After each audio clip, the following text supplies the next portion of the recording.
अपने इंडस्ट्रीज में कुछ पार्ट रह गया था पढ़ने के लिए, लर्निंग के लिए। इंडस्ट्रीज का क्लासिफिकेशन देख लिया था, साइज से, ओनरशिप से, रॉ मटेरियल से आपने क्लासिफिकेशन कर लिया था, और इंडस्ट्रीज लगा भी ली थी, कैपिटल से, रॉ मटेरियल, लैंड, इस तरह के फैक्टर लगा के आपने इंडस्ट्री लगा भी ली थी। और आपने उससे आउटपुट लेना भी शुरू कर दिया था, मतलब प्रोडक्ट भी लेना शुरू कर दिया था इनपुट लगाकर। अब क्वेश्चन आता है कि क्या इंडस्ट्रीज से नुकसान नहीं हो सकता, लाइफ थ्रेटनिंग नहीं हो सकती? बिल्कुल हो सकती है तो आखिर में एनर्जी का ही काम, वहां पर एनर्जी से ही तो वर्क ले रहे हैं। और एनर्जी सिस्टम बिगड़ जाए किसी इंडस्ट्री का, किसी भी कारण से, प्रेशर है, टेम्परेचर है, वॉल्यूम है,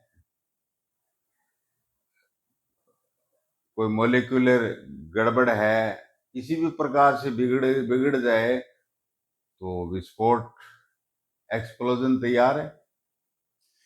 ऐसा ही कुछ बिगड़ा इंडस्ट्रियल डायस्टार हुए। तो इंडस्ट्रियल डायस्टार में मेनली क्या है कि जो सबसे खतरनाक था, जो इतिहास के पन्नों में काला काला पन्ना है, वो इंडिया से ही बना। 1944 1944 उस उस ठंडी शरद रात के अंदर, ये आधी रात को ये हादसा हुआ, जिसको अपने भोपाल गैस कांड कहते हैं। भोपाल गैस कांड। गैस कौन सी थी? MIC, methyl isocyanate, methyl isocyanide. ये गैस जो है, जो अपने कार्बाइड, ये जो यूनियन कार्बाइड कंपनी है, जिसकी क्या एक्साइड बैटरी आती है, जिसके अपने एक्साइज के टॉर्च में सेल डालते हैं, ये इंडस्ट्री ये चीज बनाती है, और ये मिक गैस की सहायता से बनता है। तो मिक गैस का मिक्सचर किसी वाटर से लीकेज था, वहां हो गया और पता लगा नहीं, और एकदम से गैस लीक हो गई। तो ये साइनाइड की गैस थी। साइनाइड तो मारने के काम ही आता है, मिक गैस कांड। तो इसमें उस रात 3/12/1984, मतलब 3 दिसंबर 1984 को 4,000 आदमी मौके पर ही मर गए थे, सफोकेशन से, दम घुटकर। ये इंडस्ट्रियल डायस्टार नंबर 1 जो इंडिया में घटित हुआ, जिसमें जो सरकार थी उस समय, उसने कोई भी यूनियन कार्बाइड वालों के खिलाफ कोई एक्शन नहीं लिया।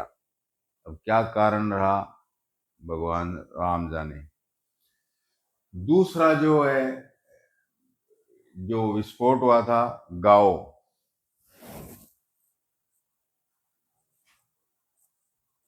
क्या गाओ विस्फोट, एक्सप्लोजन गाओ, ये चाइना में चांगिंग छांगिंग कहिए, चांगिंग कहिए, छांगिंग के पास एक इंडस्ट्रियल एरिया है गाओ, वहां, इसमें लिखना गाओ एक्सप्लोजन, वहां विस्फोट हुआ था। ये भी दिसंबर में ही हुआ था। ये ये 23 दिसंबर 2005 में हुआ था। वहां एकदम से विस्फोट हुआ इंडस्ट्री के अंदर, और 250 आदमी, 250 पर्सन विस्फोट में वही मारे गए, कई विकलांग हुए, लूले लंगड़े हुए। ये सेकंड डिजास्टर है इंडस्ट्री का, आप पढ़ सकते हो। तीसरा क्या है कि तीसरा और चौथा जो एटॉमिक पावर से, जो परमाणु बम से बिजली बनाते हैं, वो चेरनोबिल जो यूक्रेन में था, रूस उस पर काबिज था उसमें, यूक्रेन पर, अब तो अलग अलग हैं।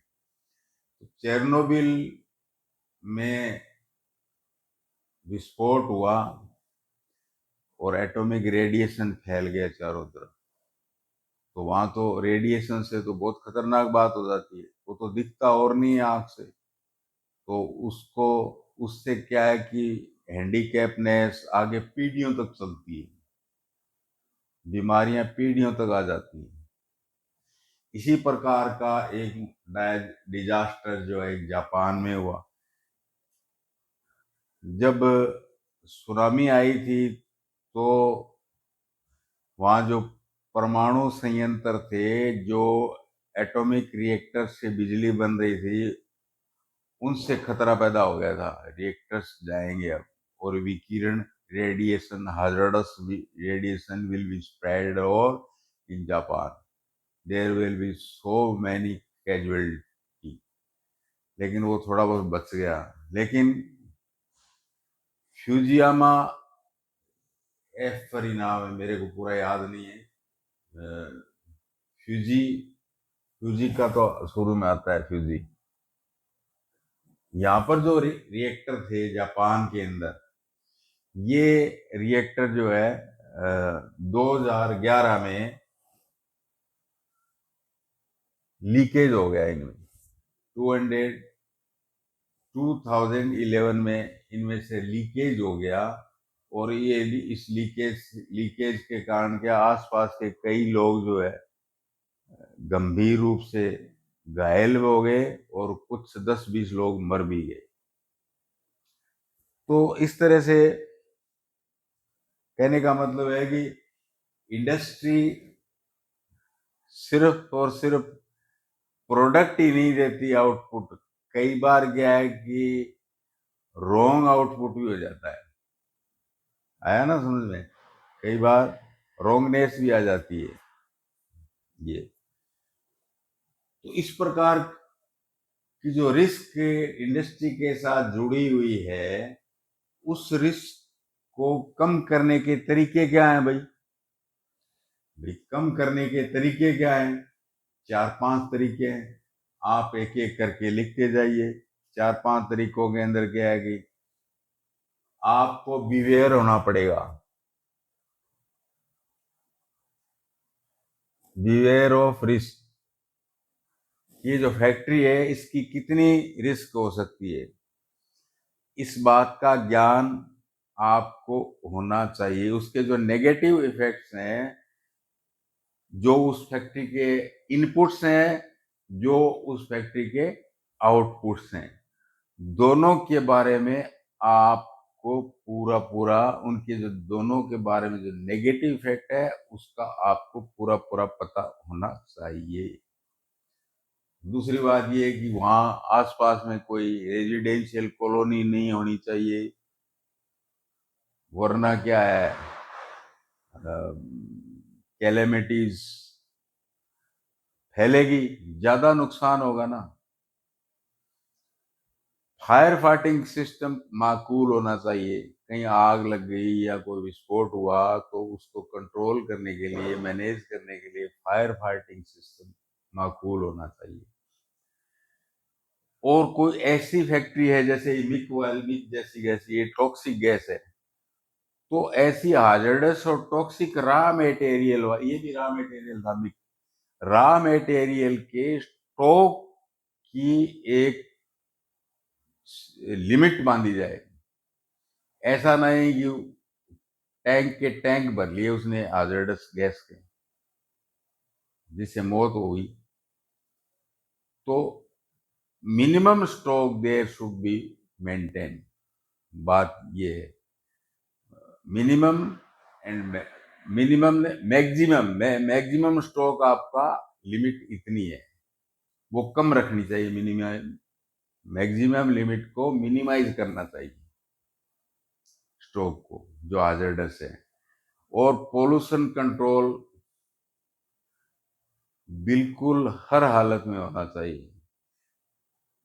धुआं, कार्बन फैला जा रहा है आसमान में, काला हो रहा है आसमान, लेकिन उस इंडस्ट्री में जो धुआं निकल रहा है वहां पर कुछ लोहे की चद्दर के और के फिल्टर वगैरह लगाए जाने चाहिए।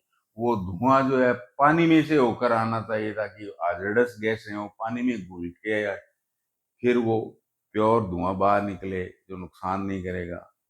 तो इस तरह के पोल्यूशन मेजर्स हैं, लेकिन अपनाते नहीं है, सरकार पूरी तरह से कंट्रोल नहीं कर पाती। तो पोल्यूशन कंट्रोल करना बहुत ही जरूरी है। ये उपाय बताए हैं मैंने, मेजर्स ये। अब आ गया फिर से, अपने क्लासिफिकेशन किया था ना, ओनरशिप से, रॉ मटेरियल से, इस प्रकार से।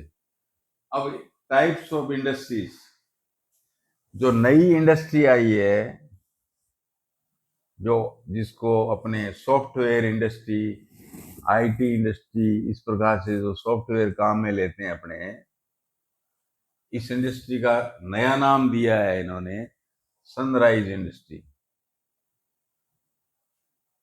Sunrise industry.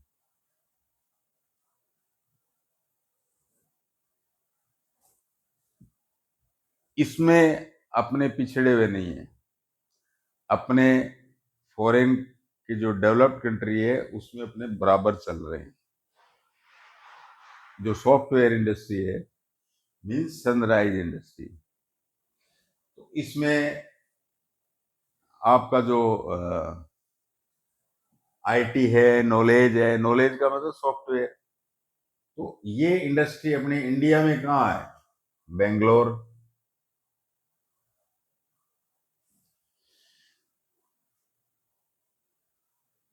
वर्ल्ड के अंदर जो टॉप नंबर की इस प्रकार की सनराइज इंडस्ट्री किस इलाके में है? वो इंडस्ट्रियल एरिया क्या कहलाता है? उसको सिलिकॉन वैली कहते हैं। Silicon valley.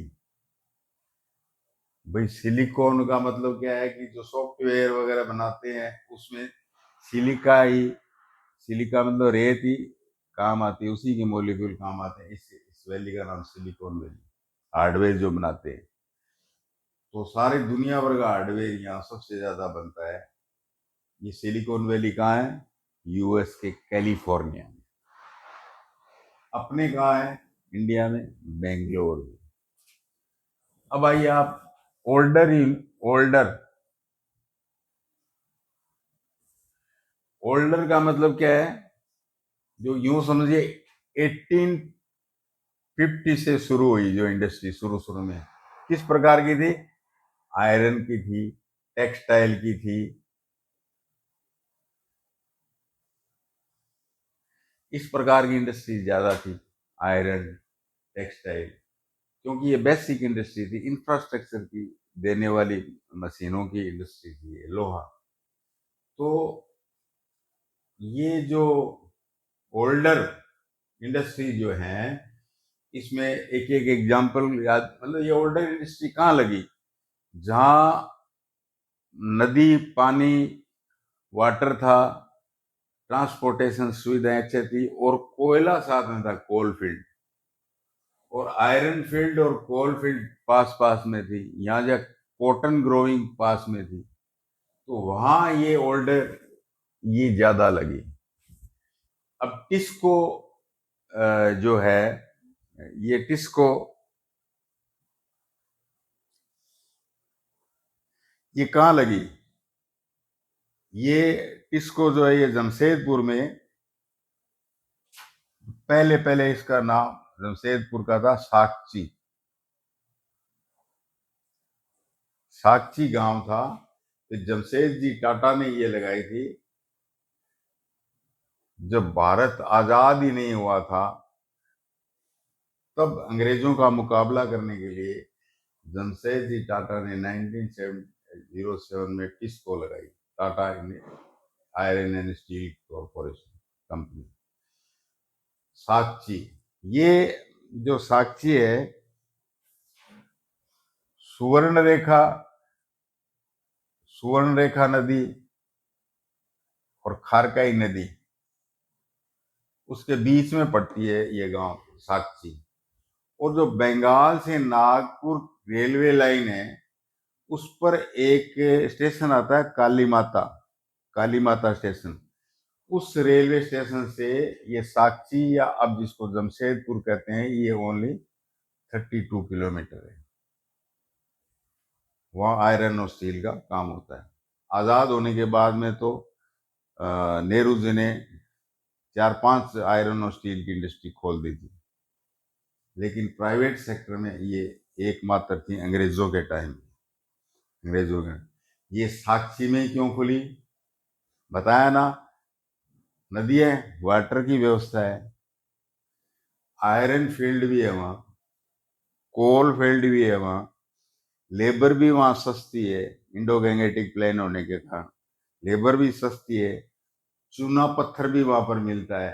कहने का मतलब फैक्टर्स सारे इंडस्ट्री लगाने के थे। तो जमशेद जी ने 1907 में वहां ये टिस्को लगा दिए। एक उदाहरण ओल्डर इंडस्ट्री का है यूएस में। जब यूएस अंग्रेजों से आजाद हुआ, हालांकि यूएस में भी अंग्रेज रहते थे, लेकिन इंग्लैंड वाले अंग्रेज जो है दादागिरी करते थे, उनकी दादागिरी को हटा दिया और वो अंग्रेज आजाद हो गए, यूएस आजाद हो गए अंग्रेजों से। तो पीटर्सबर्ग जगह है एक, पीटर्सबर्ग। वैसे तो क्या है कि रशिया में एक पीटर्सबर्ग बहुत बड़ा शहर है, जैसे अपने दिल्ली बॉम्बे, वैसे पीटर्सबर्ग मॉस्को के मुकाबले का है, लेकिन उसको सेंट पीटर्सबर्ग कहते हैं। ये खाली पीटर्सबर्ग जो है, ये यूएसए के पास क्या, यूएसए के अंदर है, नॉर्दर्न कनाडा से लगता हुआ एक जगह है पीटर्सबर्ग। वहां ये ओल्डर जो है आयरन की दुनिया भर की इंडस्ट्रीज लगी एकाएक, जब ये आजाद हो गया यूएस अंग्रेजों से। इंडस्ट्री की कारण जानकर आप हैरत पड़ जाओ, हैरत क्या पड़ जाओगे, पता ही आपको। वहाँ आयरन होगा, वहाँ कोल होगा, वहाँ ट्रांसपोर्टेशन की सुविधा होगी, पानी होगा, और पानी से ट्रांसपोर्टेशन होगा तो और भी सस्ता पड़ेगा, सीधी सी बात है। तो पानी वाली व्यवस्था क्या बड़ी मजेदार है, पानी वाली व्यवस्था। ये जो सेंट पीटर्सबर्ग है, इसके पास में आपको मैं बता दूं 5 लेक्स हैं, जिसका साउथ किनारा तो है यूएस बॉर्डर और नॉर्थ है कनाडा, कनाडा बॉर्डर। उसको होम्स, 5 बड़ी लेक है मीठे पानी की, होम्स कहते हैं उनको, आप भी याद रखना ही तो। और कनाडा घूमने जाओ तो होम्स जरूर देख कर आना, बड़ा मजा आएगा, वहां रिजाइड भी करना, होटल और रेस्टोरेंट। इसका नाम यूरेन, एच से, यूरेन से ले लिया। इसका नाम ओंटोरियो से ले लिया। इसका नाम एम मिशिगन से ले लिया। इसका नाम ई का आयरे से ले लिया। और ये सुपीरियर लेक, सुपीरियर दुनिया की सबसे बड़ी मीठे पानी की झील है। वो होम्स के लास्ट में यहाँ लिखा है लेक सुपीरियर। ये पीटर्सबर्ग के नॉर्थ में चारों तरफ फैली हुई है, पीटर्सबर्ग शहर जहाँ ओल्डर इंडस्ट्री है। और इसको याद करने के लिए एक दूसरा तरीका भी, होम्स के अलावा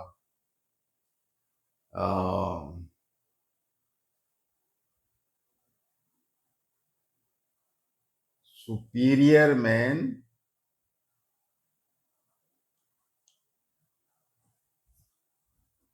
superior man helps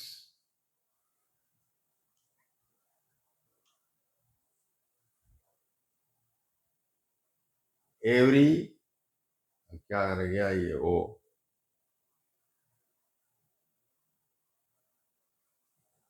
एवरी, ओ का आप निकाल लेना कोई भी नाम। तो ये क्या है, क्रम से है, मतलब आपको लेक सुपीरियर इधर पहले मिलेगी, सुपीरियर है, सुपीरियर। फिर मिशिगन जो है, इसके पास में ये झील मिलेगी मिशिगन। फिर क्या है, यूरेन झील यहाँ मिलेगी, इससे पहले यूरेन। फिर क्या, आयरे मिलेगी, और फिर क्या है कि ओंटोरियो, ओ का मतलब ओंटोरियो,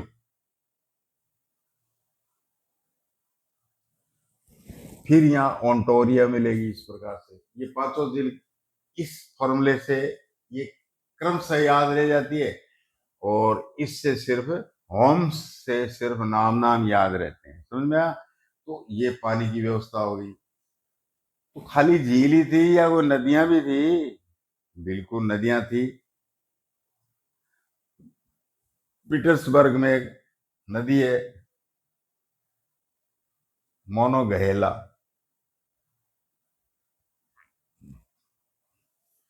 और एक है ओटावा,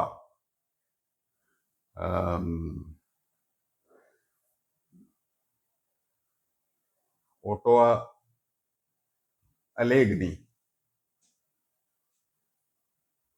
तो मोनोगेला और अलेग्नी के बीच में ये पीटर्सबर्ग है।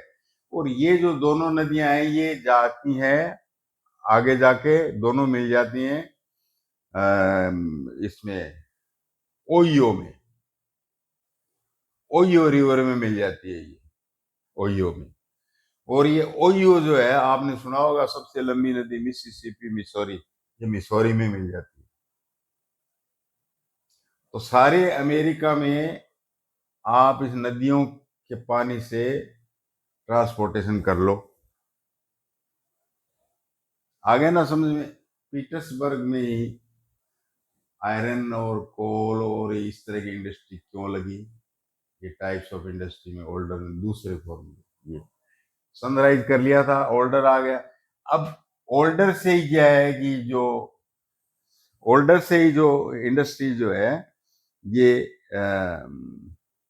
इसी से सारे जो भी मॉडर्न इंडस्ट्री बनी, मॉडर्न,